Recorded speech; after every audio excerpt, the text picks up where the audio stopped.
Assalamualaikum, salam sejahtera. Sebagaimana yang kita sedia maklum, pada 10 Januari 2022, sesi pembelajaran dan pengajaran secara bersemuka akan dimulakan. Untuk itu, saya akan kongsikan kepada tuan-tuan dan puan-puan tata cara pengoperasian di sepanjang kita melaksanakan PDP secara bersemuka kali ini. Sepanjang berada di sekolah, murid-murid diwajibkan untuk menggunakan pelitup separuh muka.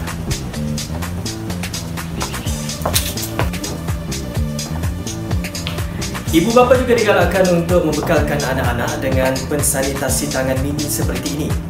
Jangan risau kerana kami turut menyediakan pensanitasi tangan di setiap bilik kelas dan juga bilik-bilik khas untuk kegunaan murid.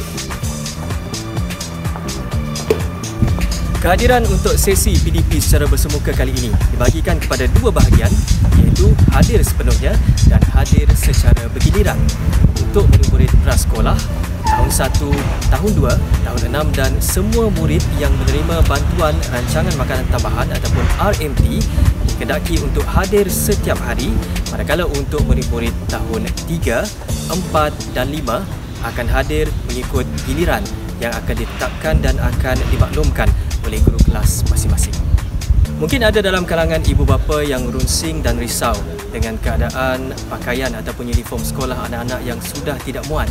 Jangan risau kerana pihak sekolah sentiasa mengalu-alukan dan tidak menggunakan sebarang denda kepada anak-anak yang hadir ke sekolah tanpa menggunakan pakaian seragam sekolah. Gunakanlah pakaian yang bersesuaian, menutup aurat dan sopan untuk hadir ke sekolah sekiranya pakaian anak-anak tuan-tuan dan puan-puan tidak muat lagi untuk digunakan bagi sesi PDP kali ini. Kita faham mungkin ada dalam kalangan ibu bapa yang belum bersedia untuk menghantar anak-anak masing-masing ke sekolah pada ketika ini. Untuk itu, kepada yang belum bersedia untuk menghantar anak-anak ke sekolah ataupun sekiranya anak-anak tuan-tuan dan puan-puan mempunyai gejala-gejala yang memungkinkan ketidakhadiran mereka ke sekolah, sila maklumkan kepada guru kelas masing-masing dengan menggunakan surat ataupun medium-medium seperti WhatsApp, Telegram maupun panggilan telefon. Untuk panduan bersama, jom kita ikuti tata cara pengoperasian sekolah-sekolah di bawah Kementerian Pendidikan Malaysia sepanjang sesi PDP secara bersemuka yang akan semua jalani tak lama lagi.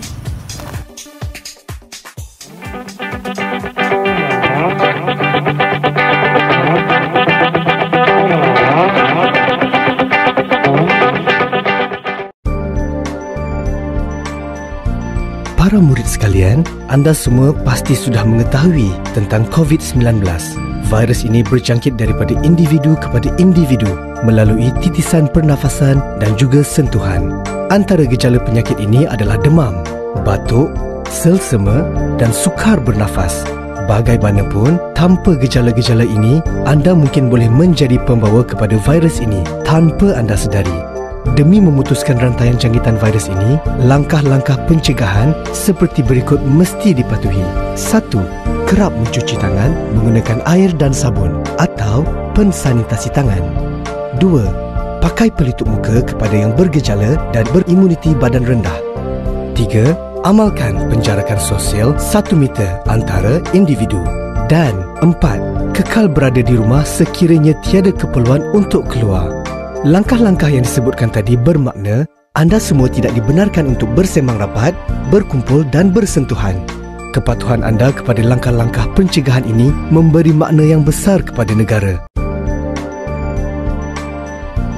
Tahukah anda apa yang perlu dilakukan sebelum ke sekolah? Sebaik sahaja bangun pagi, periksa suhu badan terlebih dahulu. Seluruh ahli keluarga digalakkan berbuat demikian. Jika suhu anda tinggi, kekal berada di rumah dan tidak perlu ke sekolah. Amalkan kebersihan diri. Pastikan baju sekolah yang bersih setiap hari. Para murid juga digalakkan untuk membawa bekal makanan sendiri. Ketika berada di sekolah, anda dilarang berkumpul dengan kawan-kawan dalam kedudukan rapat atau bersentuhan. Tiada perhimpunan akan dijalankan buat sementara waktu. Segala aktiviti sukan juga ditangguhkan. Semasa menuju ke kelas, anda hendaklah berjalan dalam jarak 1 meter di antara satu sama lain. Perjalanan adalah dalam satu arah sahaja. barisan arah yang berlawanan perlu mengikut jalan yang lain. Di tangga, para murid hendaklah bergerak dalam satu barisan. Pergerakan menaiki dan menuruni tangga mengikut laluan terarah. Di dalam kelas, murid akan dipecahkan kepada bilangan yang lebih kecil. Penjarakan sosial 1 meter hendaklah sentiasa diamalkan sepanjang berada di sekolah. Murid-murid sekalian, penjarakan sosial 1 meter perlu sentiasa diamalkan sepanjang waktu ketika di sekolah, tidak kira di dalam maupun di luar kelas. Di tandas, elakkan daripada bersesap. Pastikan tangan dibasuh menggunakan sabun. Murid-murid hendaklah mencuci tangan dengan air dan sabun mengikut langkah-langkah membasuh tangan yang betul. Semasa waktu rehat pula, anda digalakkan untuk makan bekal makanan yang dibawa di dalam kelas. Jika anda tidak membawa bekal makanan, anda boleh beli makanan berbungkus di kantin dan bawanya ke kelas untuk dimakan. Pastikan penjarakan sosial diamalkan di kantin. Perlu diingat bahawa anda tidak dibenarkan berkumpul atau melepak semasa waktu rehat. Untuk murid asrama, hanya murid yang sihat sahaja dibenarkan untuk pulang ke asrama. Urusan pengangkutan akan diuruskan oleh pentadbir sekolah. Pihak sekolah akan menjalankan saringan kesihatan dengan memeriksa suhu badan. Murid yang bergejala dan mempunyai suhu badan melebihi 37.5 darjah Celsius akan diletakkan di bilik isolasi sementara menunggu mereka dibawa pulang oleh ibu bapa atau penjaga. Di setiap bilik asrama, bilangan murid akan dikurangkan dengan penjarakan 1 meter antara katil dan untuk katil 2 tingkat. Hanya katil bahagian bawah sahaja yang boleh digunakan. Anda diingatkan untuk sentiasa melakukan penjarakan sosial pada setiap masa ketika di bilik mandi, bilik cuci, bilik gosok, pantry serta di kelas persediaan. Pemantauan secara berkala akan dilakukan oleh para guru. Segera laporkan kepada warden asrama jika anda atau rakan-rakan menunjukkan tanda-tanda gejala.